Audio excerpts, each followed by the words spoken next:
Olá, minha amiga, meu amigo. Hora do nosso encontro neste 24 de novembro, uma segunda-feira. Em 1631, os holandeses saqueavam e queimavam a cidade de Olinda, no litoral de Pernambuco. E em 1993, num 24 de novembro, a justiça inglesa condenava à prisão perpétua 2 meninos de 11 anos que amarraram um bebê de 2 anos no trilho do trem e ficaram esperando o trem passar. Aqui no Brasil, eles seriam inimputáveis. O artigo 228, se não me engano, da Constituição diz que menores de 18 anos são inimputáveis. Mas diz também no artigo 53 que deputados e senadores são invioláveis, civil e penalmente, por quaisquer palavras. E isso não está sendo observado.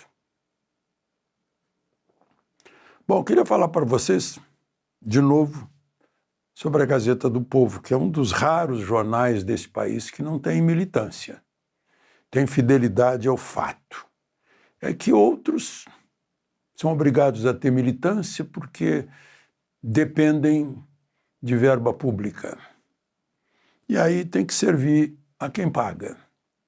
A gente vê aí jornais com páginas inteiras de propaganda de quem não tem necessidade de propaganda, né? Que é governo. Basta a propaganda de um governo é a prestação de bons serviços públicos, não é isso? O governo não é sabonete para ser vendido. Eu escrevo na Gazeta do Povo, como tantos outros colegas jornalistas brilhantes que lá estão, e me informo pela Gazeta do Povo também. E eu estou dizendo isso porque a Gazeta do Povo está com uma oferta relâmpago aí de R$ 1,90, menos de R$ 2,00. R$ 1,90 por mês nos primeiros 6 meses de assinatura, para atrair o assinante. Eu duvido que o assinante depois, de habituado com a Gazeta do Povo, vai querer sair. Não vai. E, então eu convido você, olha, o endereço é gazetadopovo, tudo junto.com, / Alexandre Garcia, ou aí no código, eu esqueci o BR, Gazeta do Povo, vou repetir, Gazeta do Povo, tudo junto.com.br / Alexandre Garcia. Está lá, está o QR Code, e aí você assina e vai ficar bem informado depois disso, todos os dias, acesso ilimitado. Bom, lembre-se de se inscrever aqui no canal, se ainda não se juntou a nós, e ao final de deixar o gostei ou não gostei. Vamos então aos assuntos de hoje.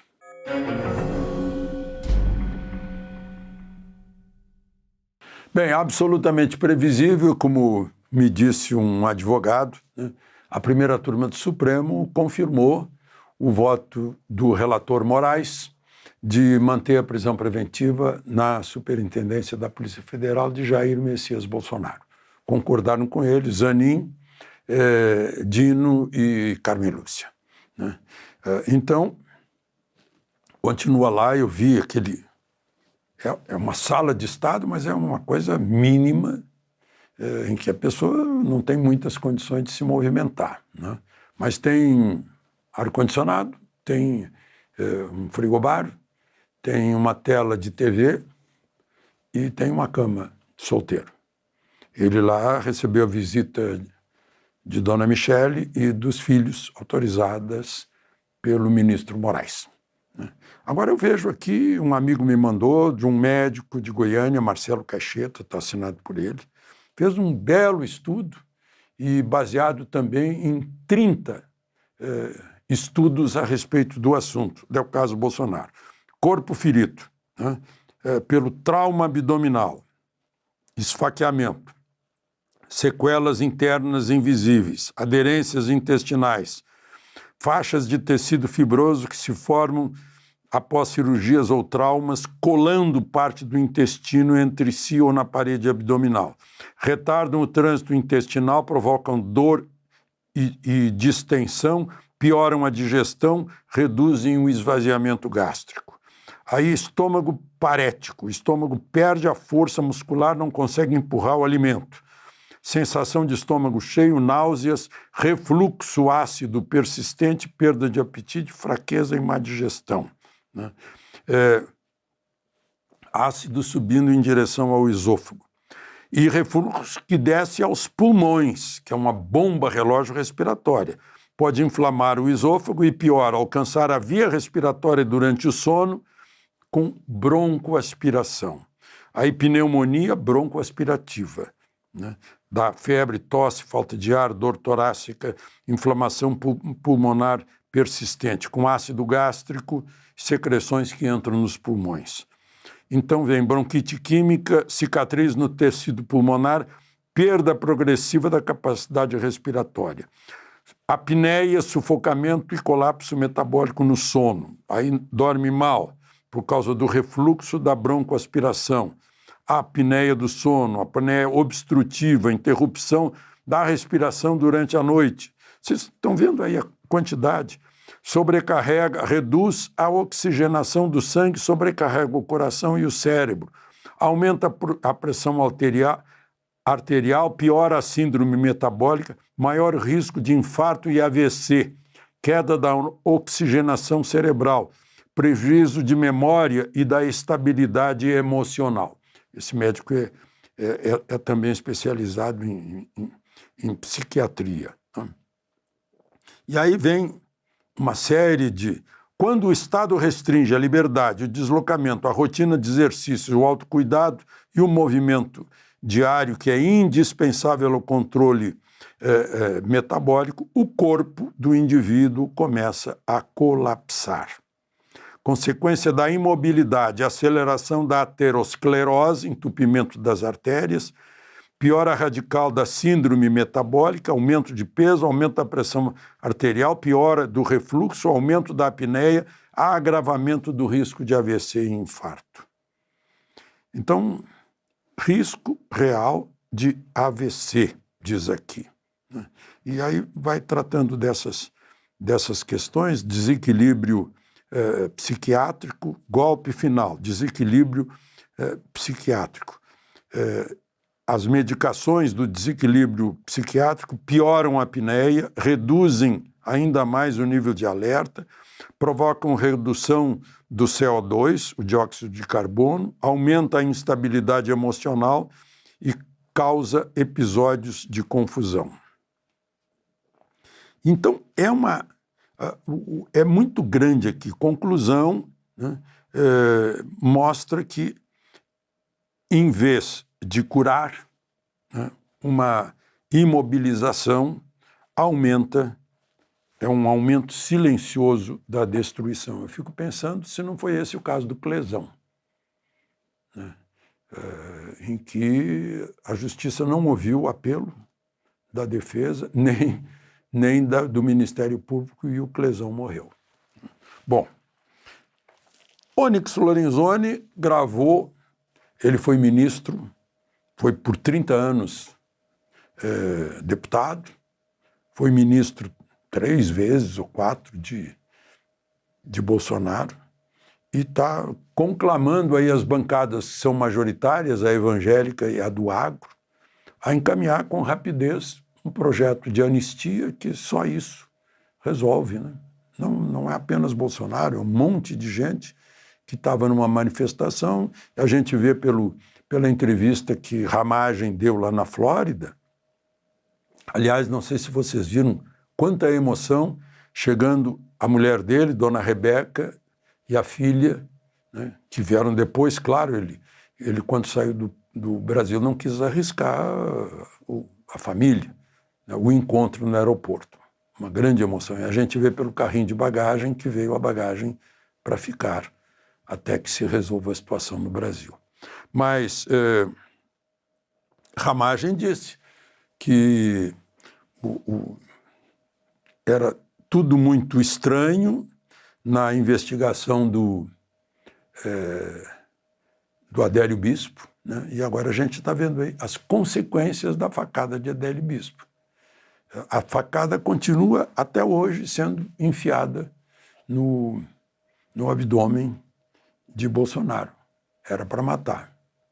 Ele não estava sozinho, óbvio, né? Tinha alguém que registrou o nome dele lá na Câmara, fingindo uma presença dele na Câmara naquele 6 de setembro de 2018. E Ramagem disse que as investigações estavam muito próximas de uma definição e foram interrompidas, né? Mistérios para esconder coisas. Assim como a gente vê aí no Master, né?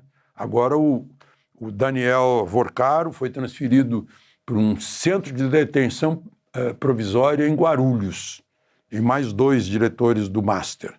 Outros 2 ficaram lá na Polícia Federal.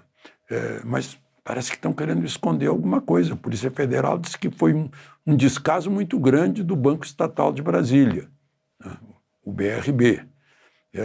E que foi muita sorte que o BRB conseguiu recuperar 12 bilhões, né? E parece que estão escondendo coisas de uma quantidade de gente que está envolvida nisso. Ao mesmo tempo querem esconder lá na CPMI da roubalheira dos idosos da Previdência, né? Hoje mesmo teve que ser cancelada a reunião porque os 2 convocados de novo não vieram. Um deles, o ex-coordenador de pagamentos de benefícios do INSS, né, apresentou um novo atestado médico dizendo que não podia vir a Brasília por razões de saúde. Jucimar Fonseca da Silva. E o outro, um empresário envolvido, Rodrigo Moraes, de novo com habeas corpus. O que estão querendo esconder, proteger, ou de que tem medo? Porque se a pessoa está livre, né? O Frei Beto, por exemplo, o Frei Chico, né? Por exemplo, irmão de Lula, se não tem nada a ver, vai lá e esclarece tudo. E ninguém mais fala no nome dele, né? Que é vice-presidente de uma das entidades que mais levou milhões nessa. Então são essas coisas, né? Enquanto o presidente Lula está em Moçambique recebendo mais um título de doutor honoris causa, os seus líderes estão com problemas na Câmara e no Senado. O presidente da Câmara, Hugo Mota, rompeu relações totais com o líder do governo, Lindbergh Farias. Rompeu, anunciou que rompeu, né? E lá no Senado, o Alcolumbre também diz que está meio rompido lá com o líder Jacques Wagner, que diz que não sabe por quê, mas tem a ver com a história da indicação do Messias. Então não são boas notícias para o governo Lula. E o Estadão começa a mostrar onde foram gastos os milhões, bilhões do povo brasileiro, lá na tal COP, que foi um desastre. De Brasília, Alexandre Garcia.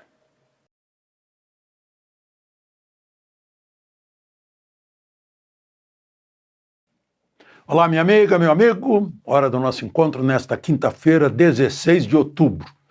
Foi no 16 de outubro de 1979 que o cardeal polonês Józef Karol Wojtyła foi eleito Papa. Adotou o nome de João Paulo II. Recém tinha morrido o Papa mais rápido, de papado mais curto, 33 dias só, João Paulo I, que eu vi na janela da Praça de São Pedro. Tive essa bênção. E ele ficou 27 anos no papado. Entrou com 58 anos de idade e morreu com 85, só inverteu os algarismos.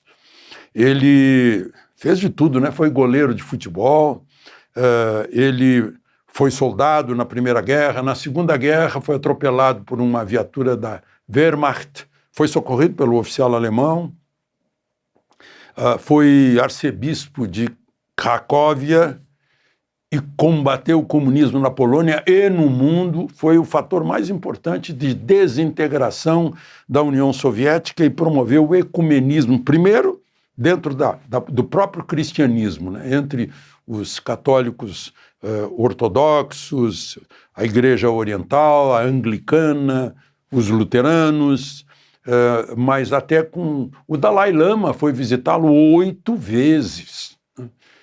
E ele foi visitar lideranças islâmicas, veio 2 vezes ao Brasil, recebeu tiros em plena praça de São Pedro.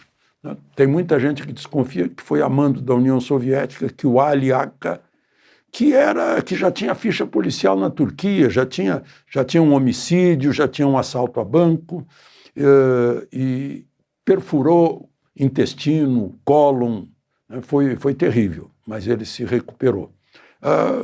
Ele não só jogava futebol, como era um bom esquiador, remador, né?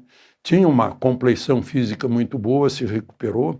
Ele foi visitar o Ali Agca, que estava condenado, e consta que tiveram uma conversa entre eles por 30 minutos.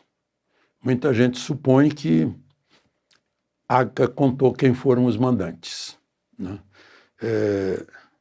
Esse atentado foi em 1981, no dia 13 de maio, o mesmo dia da aparição de Nossa Senhora em Fátima, que teria revelado lá aos pastorinhos uma tragédia, né? Quem sabe?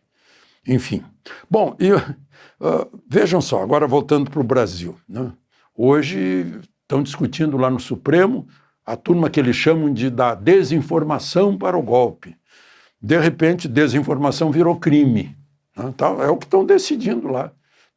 Tem que alterar o Código Penal, tem que fazer. Você vai encontrar isso na Gazeta do Povo, a informação que não é tendenciosa pró-governo ou pró-Supremo, é informação isenta, né? Como deve ser o jornalismo. A Gazeta do Povo prima por isso. Eu encontro sempre a boa informação na Gazeta do Povo. Eu estou lá também com os meus comentários, os meus artigos diários, enfim.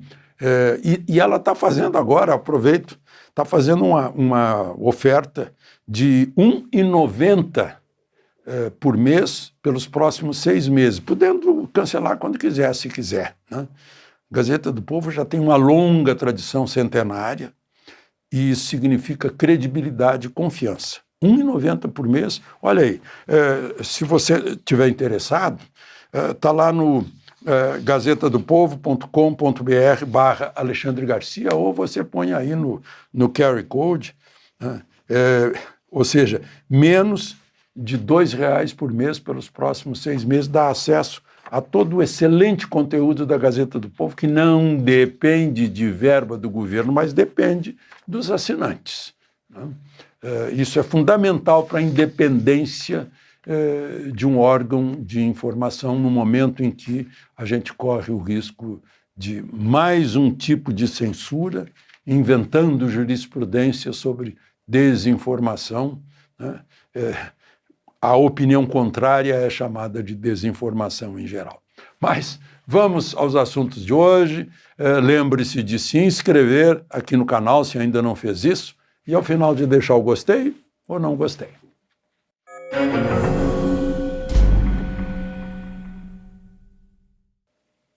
Bom, o mais importante assunto de hoje é a consequência da expectativa que foi criada com as declarações de ontem de Lula, que não foi só uma química com Trump, foi uma indústria petroquímica.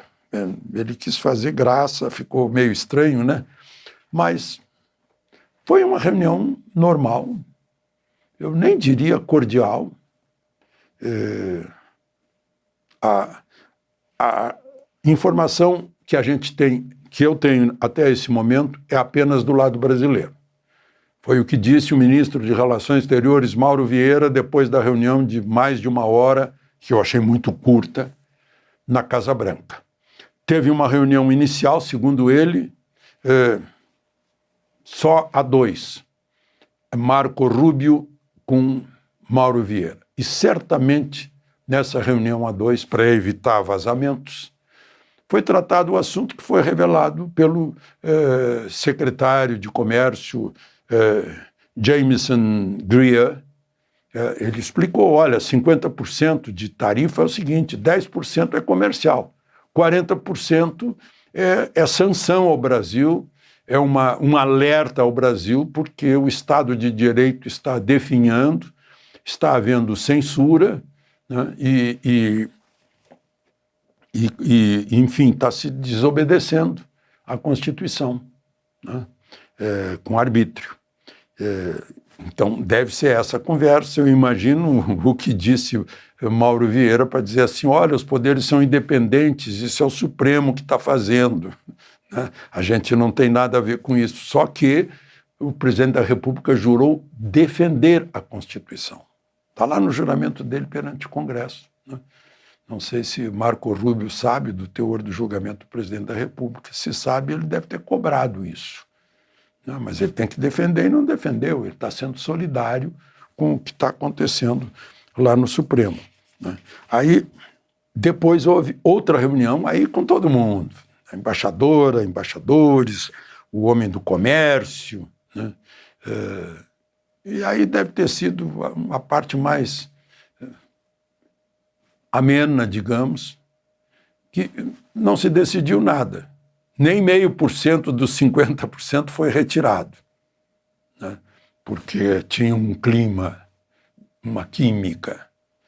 Essa química acabou sendo uma fumacinha que sai do tubo de ensaio. E aí aquela coisa, foi início de uma negociação. Eu anotei aqui as palavras, criado um canal de negociação. Tem gente dizendo que Lula e Trump vão se encontrar em novembro. Ele não disse isso. Ele disse que isso é desejável que os presidentes se encontrem, né? Mas criou-se um canal de negociação e nada mais. Então, acho que foi como se criaram uma expectativa. Eu não criei. Criaram uma expectativa de otimismo. Né? Frustrou. Fizeram uma viagem até Washington para isso. Bom, já que eu falo em Estados Unidos, o Elon Musk, um bilionário, disse para a brasileira americana Flávia Magalhães que disponha dos advogados, de todos os advogados que ele recomendar e pagar. Ele paga. Ela tem um mandado de prisão do Alexandre de Moraes e se anunciou que havia um policial federal por lá monitorando as atividades dela. É por crime de opinião ou crime político, pelas coisas que ela disse na rede social. Ela é americana, foi naturalizada americana, é casada com um americano, vive nos Estados Unidos, é cidadã americana. E Elon Musk, que uma vez botou uma produção gráfica mostrando Moraes atrás das grades, deve estar sonhando com isso, né? Porque esses advogados podem conduzir um processo e Moraes já responde a outros, já está envolvido em outros por causa de empresas americanas que ele atingiu e corre o risco de ser condenado nos Estados Unidos e o nome dele para a Interpol, imagina, né? É um risco. Bom, falando de risco, o ministro Barroso deve estar mal. Mal que eu digo internamente, mal com ele mesmo. Tem chorado bastante, né? Nos discursos, a gente viu em público. Mas ontem ele passou mal mesmo, foi internado no Sírio-Libanês de Brasília, onde passou a noite. Saiu hoje do hospital, mas não consta que tenha ido ao trabalho no Supremo, de onde ele sai no sábado para se aposentar, aposentadoria remunerada, né? Totalmente, e com direito a seguranças. Ele deve estar, antes mesmo de fazer a meditação, ele deve estar olhando para dentro a respeito de tudo que ele fez lá no Supremo e as consequências disso para segurança jurídica, estabilidade política, devido processo legal, Estado de Direito, todas essas coisas. Por falar nisso, só para encerrar, Moraes nomeou Defensoria Pública para defender Eduardo Bolsonaro. Segundo a agência oficial, no processo sobre o tarifaço dos Estados Unidos contra o Brasil. É acusado de fomentar as sanções, a lei Magnitsky e as suspensões do visto no Supremo. Ou seja, está dizendo que o juiz e os juízes que estão julgando Eduardo são aqueles que julgam ter sido atingidos por punições americanas fomentadas por Eduardo. Não fecha, né? No Estado de Direito isso não fecha de jeito nenhum. E, enfim. Eu disse para vocês que o Congresso hoje ia derrubar os vetos de Lula na lei do licenciamento ambiental. Não derrubou, porque, a pedido do governo, Alcolumbre cancelou a reunião que ele havia convocado para as 10 horas da manhã do Congresso Nacional, que é a reunião conjunta das duas casas, Câmara e Senado. Uau! De Brasília, Alexandre Garcia.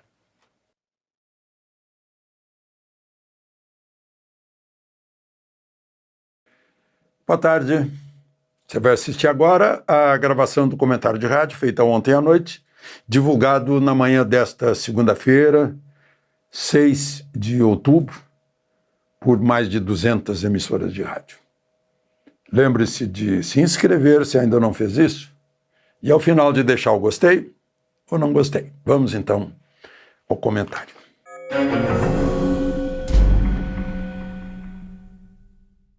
Bom dia. Metanol, está todo mundo falando de metanol, né? A gente fica com a impressão de que esse país é um grande consumidor de destilados. Né? Bom, mas só para a gente esclarecer, né, o que é o metanol, é diferente do etanol. O metanol vem do gás metano, vem da madeira ou do petróleo. Né?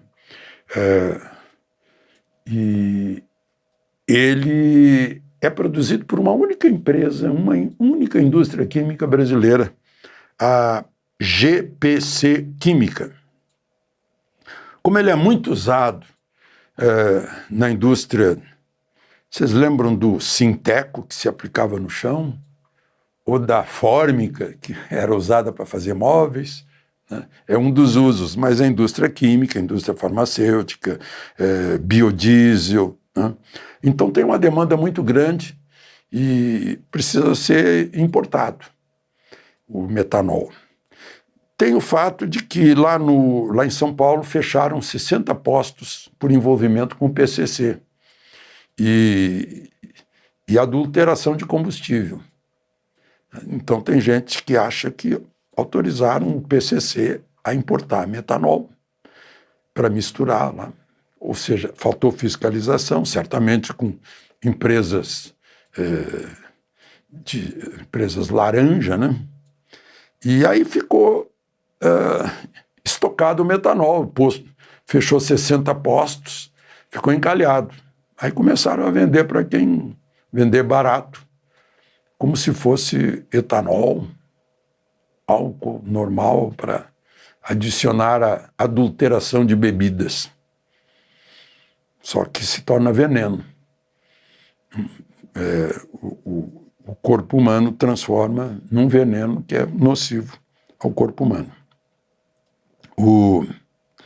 Aí a gente fica se perguntando, né? E os controles disso? A fiscalização? Na Rússia, já tem 41 mortes em São Petersburgo,